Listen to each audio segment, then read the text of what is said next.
to the Talking Timelines podcast. We are four women with 4 points of view and four accents with one common goal: to share insights and information about what's going on in the world from a higher consciousness perspective.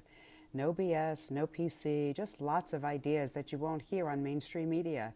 We chat, we laugh, and most of all, we shed and share light. Join us each week as we talk timelines. Hi everyone, welcome to Talking Timeline 6, and today we're going to be talking about a very delicate subject matter, but we all feel that it's important that we discuss this from a place of non-judgment and hoping that it's going to help somebody out there understand what's going on a bit better and maybe even save a child. You never know.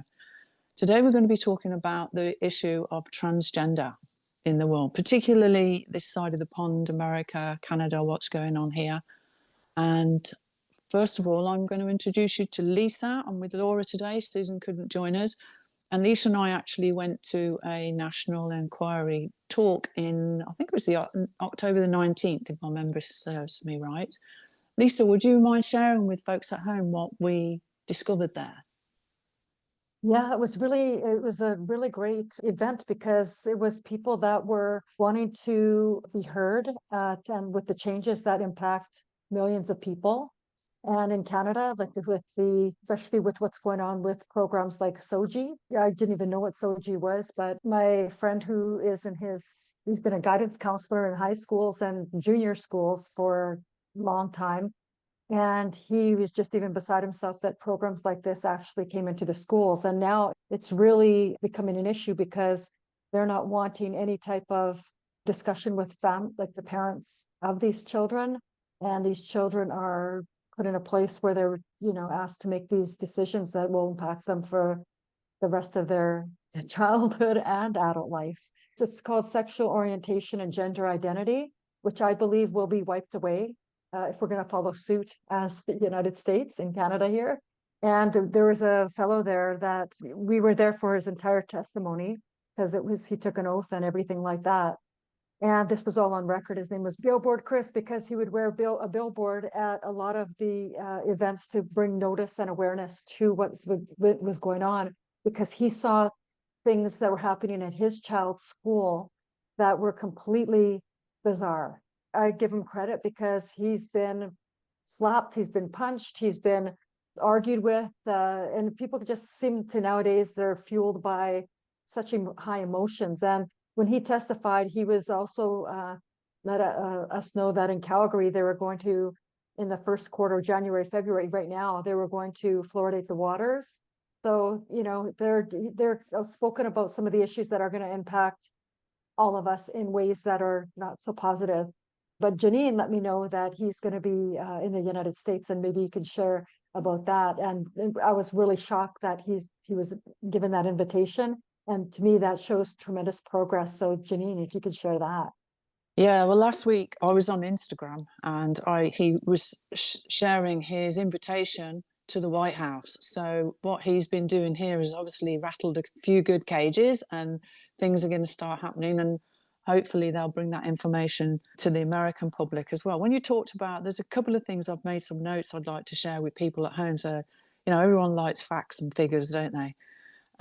First of all, the prefrontal cortex part of the brain is the part that's involved in decision making, and it's not actually fully formed in humans until we're 25 years old. So these children are not in a high enough developmental stage to fully understand the invasive surgeries and what's happening to them for the rest of their lives. Within 4 or 5 years, for example, the girls get vaginal atrophy happening. There was a clinic in the UK called the Tavistock Clinic. Now that name rings a bell. There's that name, there's the UN, and there's another name that I'm going to bring up at some point today. So they had 1,069 children. All of them went through the transgender operations. 70% of those children have 5 or more coexisting mental health issues, including schizophrenia, bipolar, multiple personality disorder, eating disorders, abuse and trauma, and autism.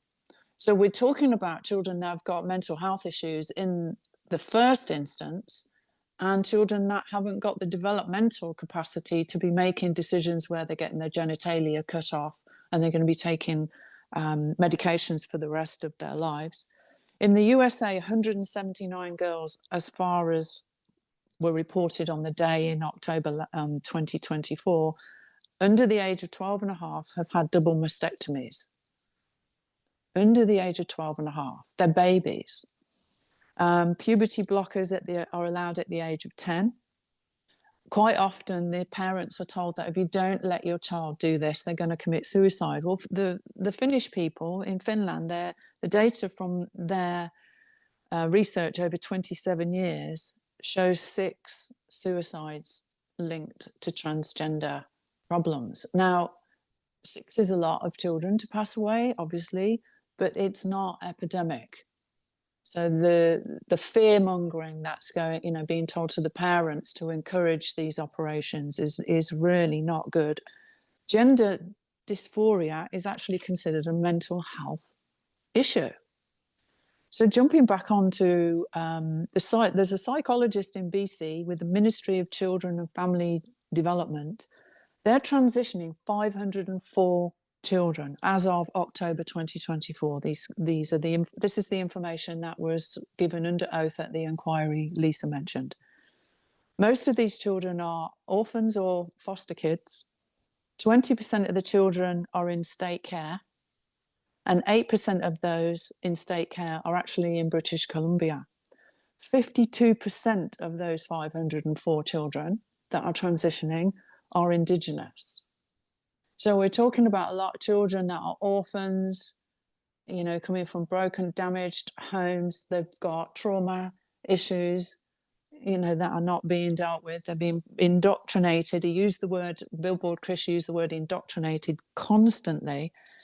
And there was a father here who his 13-year-old daughter was transitioning, and he was opposed to her being given the testosterone boosters, and the doctor told her that he can talk to her as a friend or family member and give her advice, but he's got no parental rights to block them having this medication or the operation.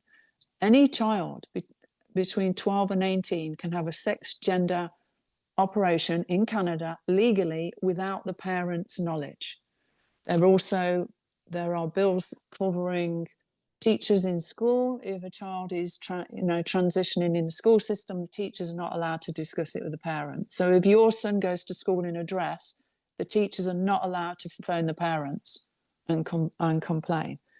So the education system comes down from the UN. Now, bear in mind, I've mentioned the Tavistock Institute and the UN. Now, Billboard Chris, interestingly, used the word alters. The word alters is used, this is quite a long explanation here, but it's an important one. In that book that I spoke about, that I've read about their trauma-based MK Ultra mind control system. It's a big book, 750 pages. I wouldn't advise you to read it, guys. There's a lot of horrible stuff in it. But they talk about fragmentation of the spirit or the soul of the child, and they break them into schizophrenic, bipolar, altered levels of consciousness. And those split-offs, I call them soul fragments in my work, are stored in multiple layers of the subconscious mind. The reason I read this book is because as a therapist, I want to know how they're breaking people so that I can help them be unbroken in that respect. And I don't think people are broken. It's more like fine-tuning a piano, but it's just words, guys. So I'm not calling people broken, but it's a descriptive word that's useful in this breaking context. Breaking the spirit. Yeah, really... yeah. So he used the word alters, which made my ears prick open even more, because he's using words that they're using in these trauma-based mind control systems. So it comes down from the UN. There's 100,000 kids going through this in North America and 300,000 diagnosed with gender dysphoria in the US. This is from the New York Times.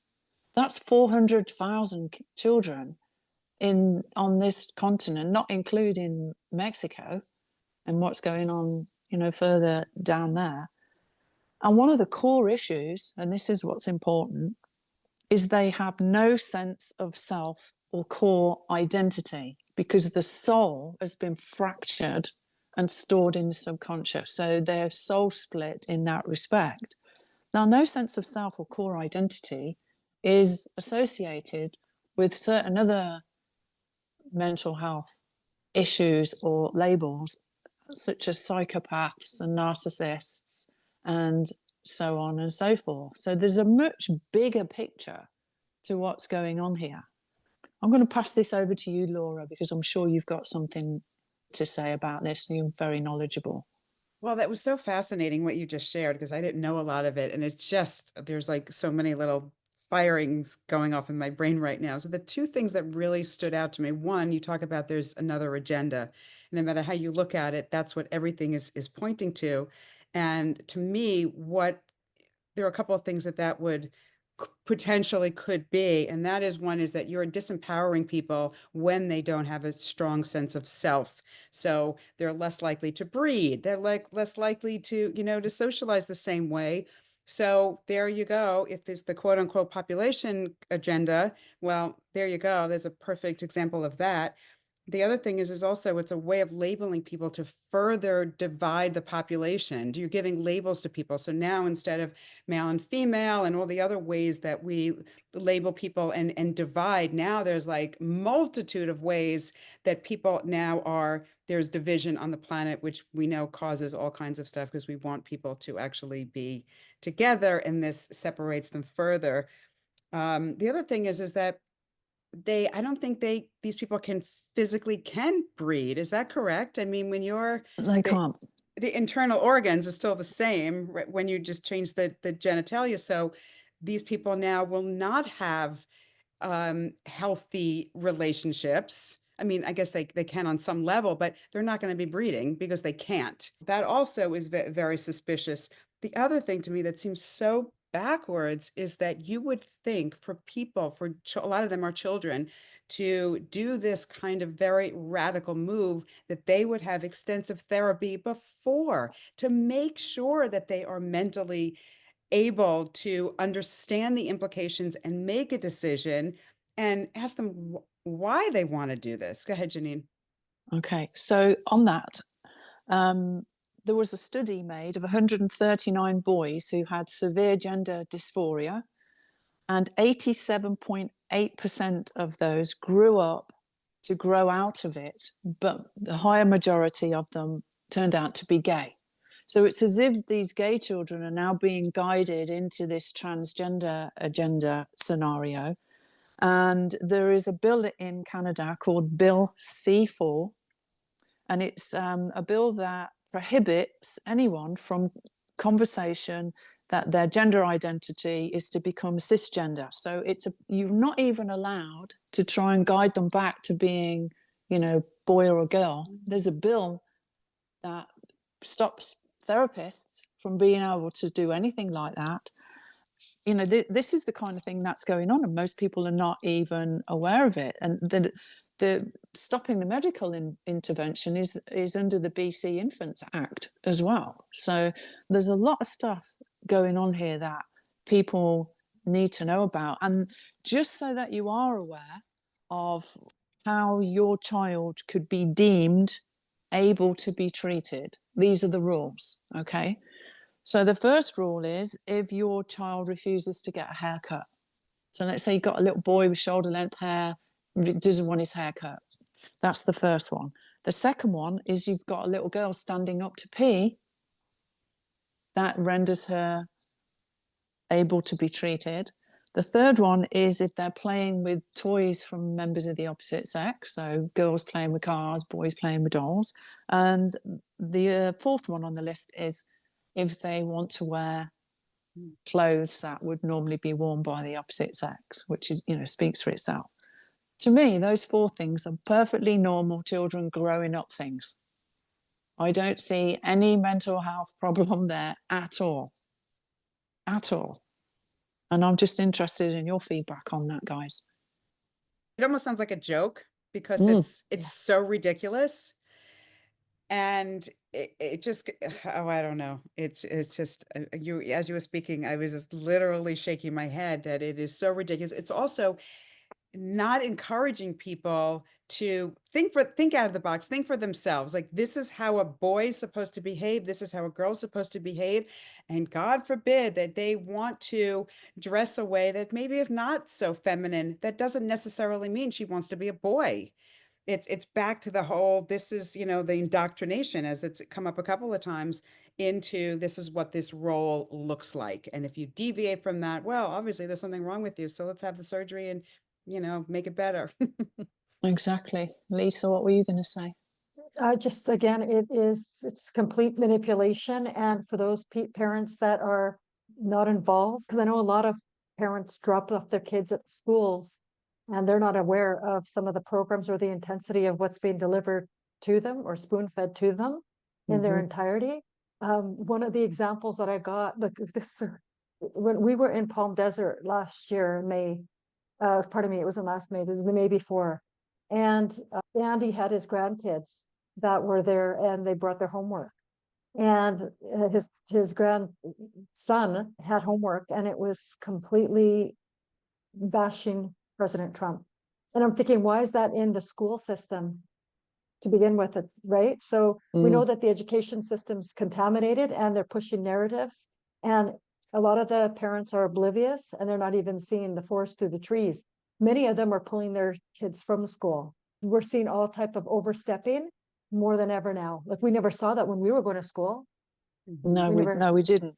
And one of Right? the most important time in a child's life are the first 2 years and then the next 5 after that. So the first 7 years. In the first 2 years, our brains are still growing up until we're 2 years old.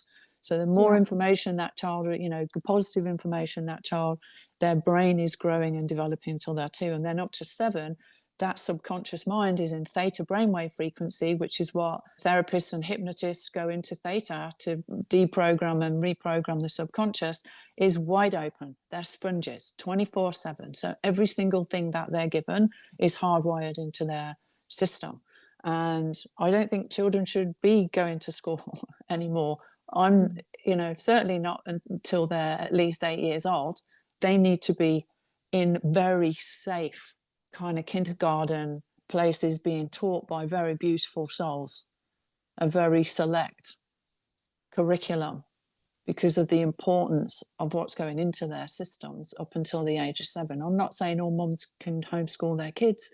Most mums these days have probably got a job and are trying to pay the mortgage like everyone else. It's not as easy as that.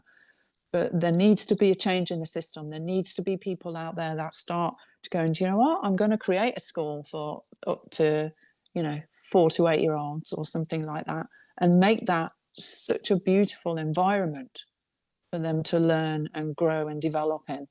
And it already exists, Janine. It already Yeah. exists, because ever since, like with the COVID lockdowns, for example, a lot of the educators that refused to comply in that system, they ended up teaching a lot of the kids in their neighborhoods. So it's already happening, but is it on like, so I believe that many more will leave the system, but it'll be gradual. We're not here to save the world. That's interfering in their contracts before they even came here too. So we can't do that. So the thing is that it all comes down to awareness. And so if the individual, the teenager, a lot of times they'll say this doesn't seem right. So they'll tell their parents, and it's like, okay, something's not right with this, what we're being taught. And then they'll have a decision to make.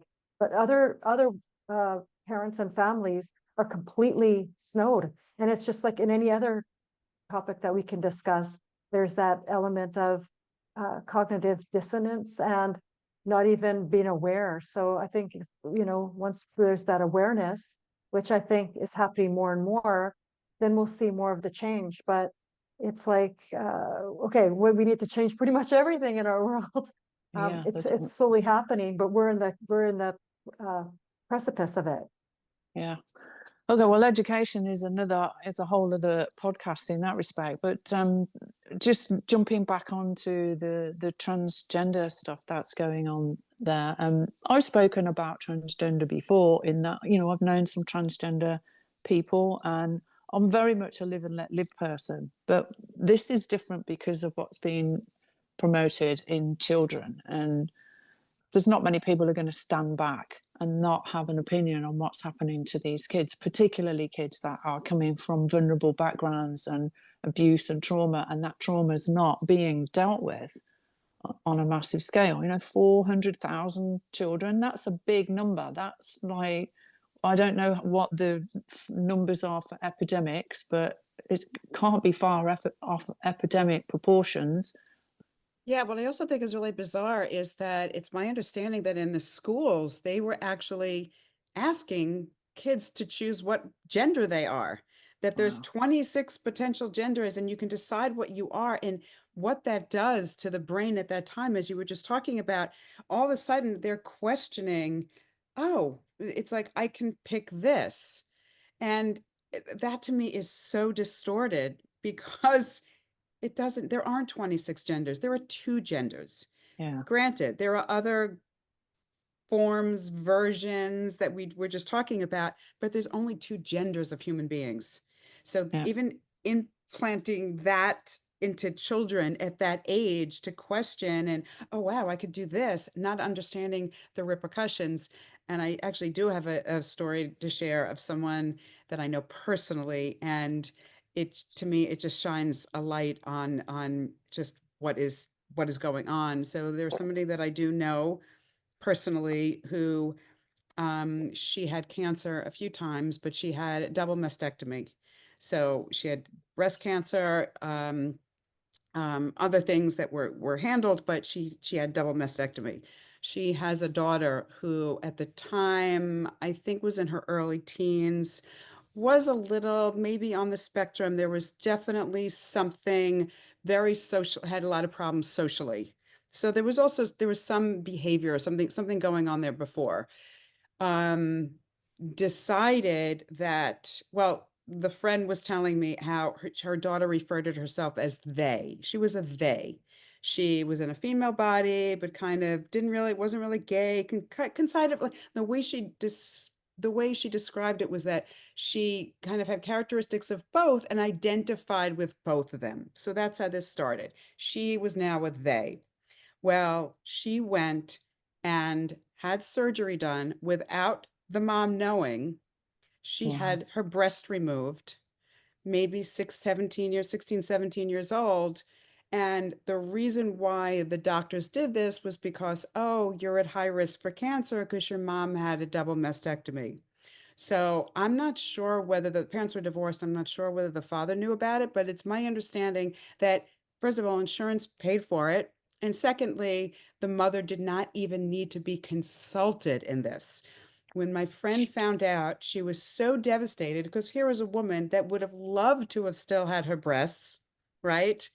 And it was like this just horrific thing that her daughter went to do this. Well, what subsequently happened was that the daughter went on very, very, very smart, went on to college and decided she actually liked being a girl, being a woman, and started dressing like it. Meanwhile, she's had both of her breasts removed. So she's now dealing with the consequences of that, deciding that, wow, actually, you know what? I kind of do, as maybe getting older and experience life a little more, I do actually enjoy being a female and started now dressing more like one. And now she has to live with the rest of her life with the consequences of that decision. And it just, my heart broke for the mom that she kind of had to experience this, also without the daughter even consulting with her, which is very sad. And the fact that now the daughter has to live her life with this consequence that probably could have been prevented. The 179 girls under 12 and a half that I mentioned having a double mastectomy in the US, that's insurance data. So that's the ones that have come through insurance. That doesn't include any private operations, and we have no idea how many of those are going on as well. Before we get to the end of the podcast, there's something else that I wanted to share with people, and this is something I've pondered sharing or not, but it needs to be said, I think. This program is about us sharing different timelines, what's going on in the world from different perspectives, and so on and so forth, and how we've talked about predictive programming and subliminal messaging on the podcasts and things like that. And I have a concern, and that's why I'm sharing this. So to anyone out there who falls into the category of transgender, this is by no way being said to cause you any harm or hurt in any way, shape or form. I've reached out to people before to offer help for the trauma that, you know, I've discovered that is underneath this issue of transgenderism. So when I first got involved with Instagram was about 5 years ago. Probably a year into it, the transgender thing started to really grow during, you know, COVID time, when everyone was online and there was information overload constantly. I was on there a lot, and something was sent to me that showed images of a demon known as Baphomet, and information saying that the transgender agenda, and this is not my belief system, this is probably, you know, out with the conspiracy stuff, but nevertheless, it's predictive programming, that the transgender agenda was linked into the higher levels of masonry, where demonic entities are purposely invited into human beings. And this is where these initiations in the higher levels, you know, go through. So basically what happens when people go up through that system, that demonic entities, programs, energetic parasites, call them what you want, are placed into the person. And the ones at the top of the 1%, you know, tree or whatever, they have basically disconnected from source and their soul essence in that respect, and they will do whatever they need to do to get to the next level, because they're, you know, the heart switched off it. And that's what's been going on in that system. Well, there was a guy who met somebody who had gone through, he was a 33 level Freemason, and he'd gone through those systems, and somebody offered to pray for him, and he said, yes, please. And he started to detox the entities out of his system with headaches and all this other stuff, as this, you know, this woman was praying for him, and basically got clean and became, you know, a minister himself, and tells his story of, you know, his rise through that system and so on and so forth. Within that system, to the very high levels, and level 33 isn't the highest, it goes way beyond that. Up into the really high levels, there needs to be some form of satanic ritual stuff. And this is on that timeline, guys. It does exist. There's more information being shared about this coming out. That in order for this big bad demon to come into a body, physical body, they need the body to be half male, half female. So that was the storyline that was going around on Instagram about the transgender agenda at that time. That these people have come through, and I've spoken about the MK Ultra trauma-based mind control systems from very early ages. They're prepped to have problems like this, mental health problems, and, you know, leading into this kind of thing. And then they're being infiltrated, indoctrinated into some of this very dark stuff, and then placed in positions of power. And there's a demonic side to it.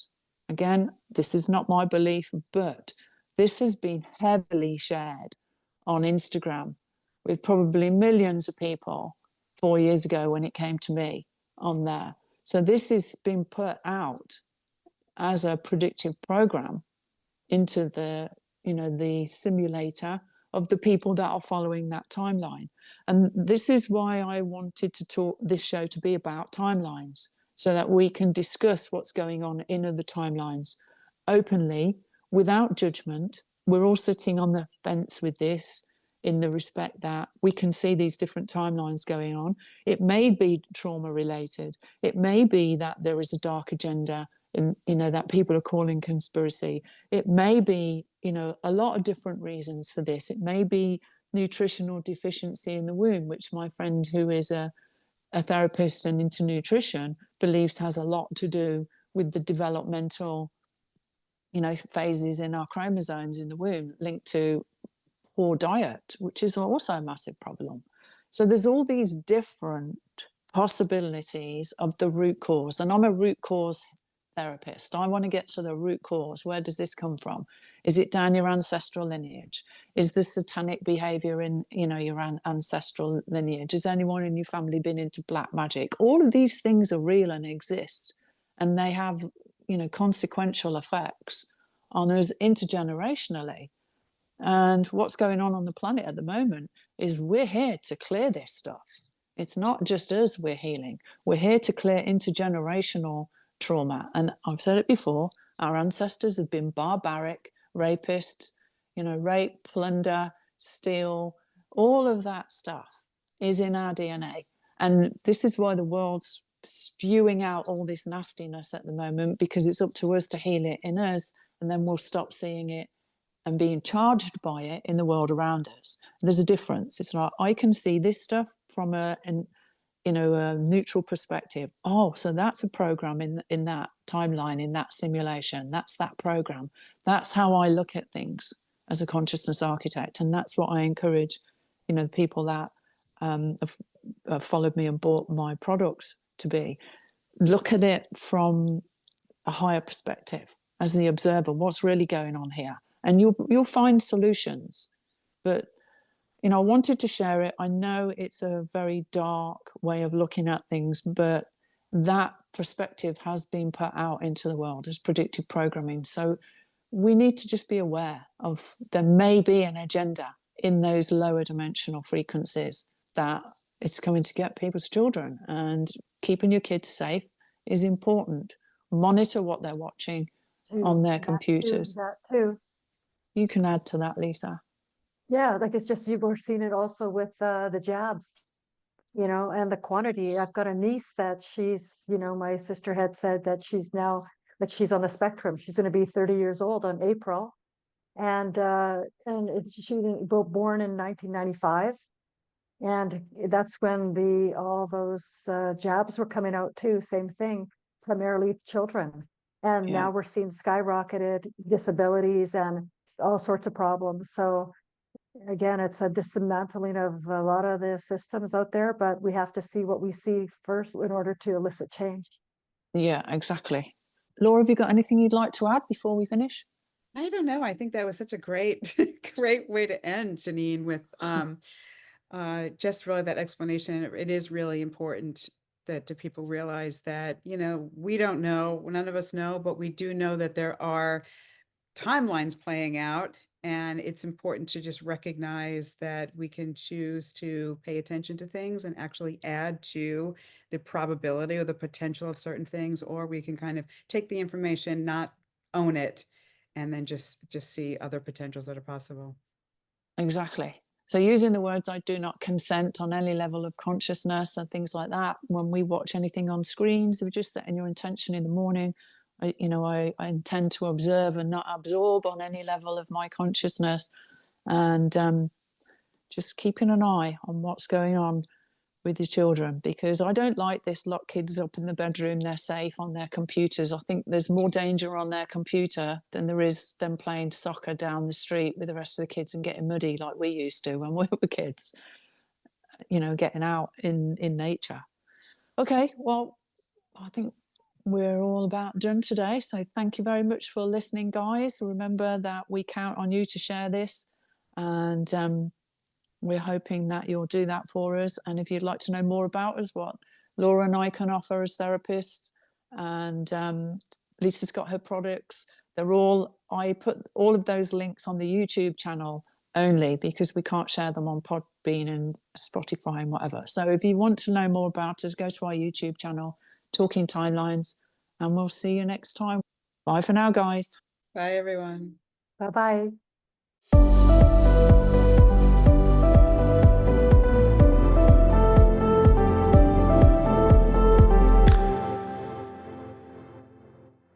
Disclaimer: the content in this podcast is intended for educational and informational purposes only. The views, opinions, and information shared do not necessarily represent those of the hosts, but is provided for additional perspectives. None of the hosts are medical professionals, so we do not dispense medical advice. please consult your healthcare professional for any health-related issues. And thank you for listening to Talking Timelines.